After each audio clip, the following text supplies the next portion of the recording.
And I wanted to just ask you about, I mean, I'm so grateful that you're here to tell me your personal stories, which has really happened in your family legacy, which is completely nowhere in the books we can read.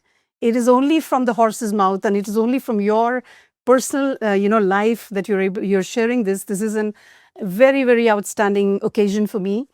We were talking about the culture, the Tawaif culture, where if you can elaborate that part of it, at the same time, you had this lot of music, rich music that your, grandfather was involved in. So if you can talk a little bit on that. Yeah, so music and dance was an active part of every princely court across India.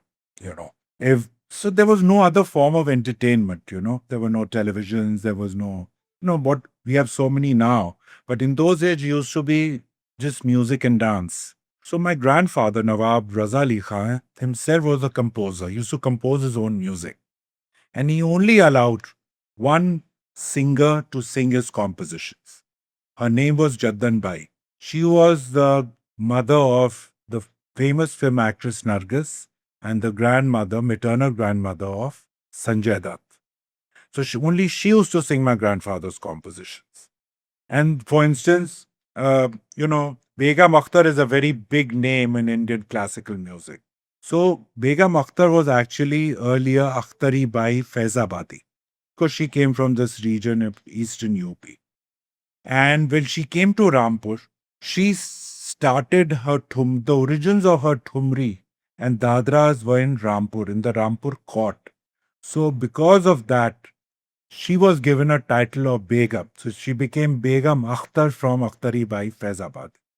And my grandfather gifted her a big blue solitaire, which she wore in her nose till the day she died. So if you see all her pictures, she has this huge blue diamond in her nose.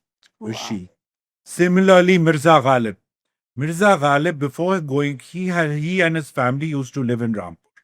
He was in the Rampur court, but he fell in love with the wife of the Delhi court, and he moved to Delhi. And that's how his journey from Rampur to Balli Maran area of Delhi happened.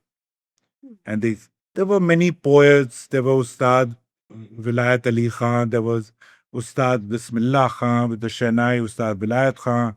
And, there were many singers. Tanse, for instance. Tanse used to, perform in the Rampur court.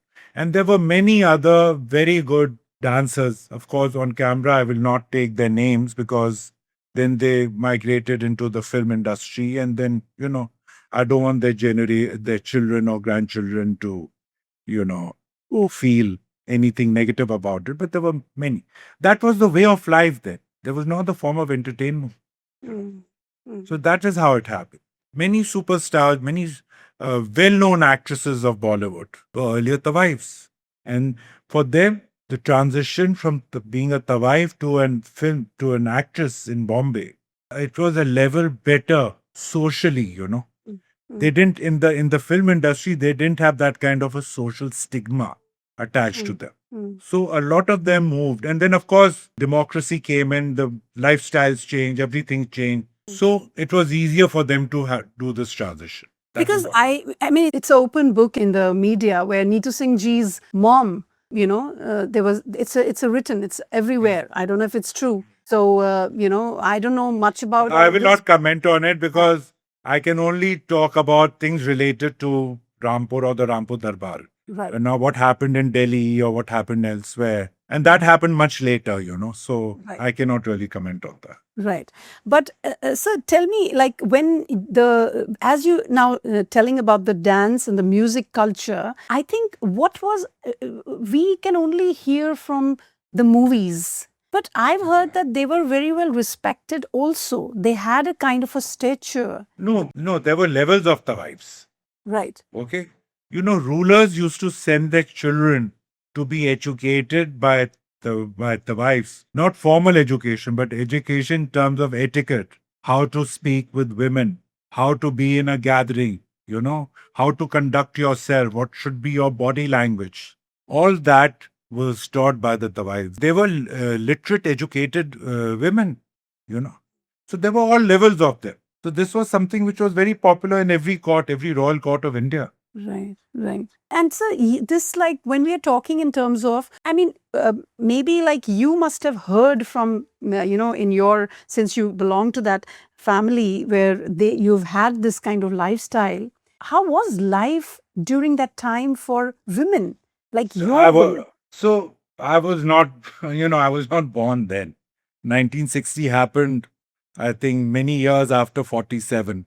So but I heard all these stories from my grandmother, from my paternal grandmother. I spent a lot of time with her. And she used to tell me all these old stories and, all the names who were there involved and who used to be there at that time. So that's how I learned. And she had all these anecdotes, as to the cultural life in Rampur. That's what I learned from her. Great. Wonderful. And you says that even the clothing line I've seen, because when you send some pictures, were you like, even the clothes, were they coming from some specific, Costumes were, of course, again, lifestyles were different. right? The ladies had to just dress up every day in these elaborate, beautifully embroidered garments. And they probably didn't even walk. They used to be carried in palkis or, things like that. So for that lifestyle, those costumes were fine. But as the world progressed and lifestyles evolved, then it became subject to the practical aspect of that particular era. So that is how the things happen. Like if you see European costumes, for instance, you have these huge gowns and hats and the tailcoats, and nobody wears them today. No. So that was also a transition.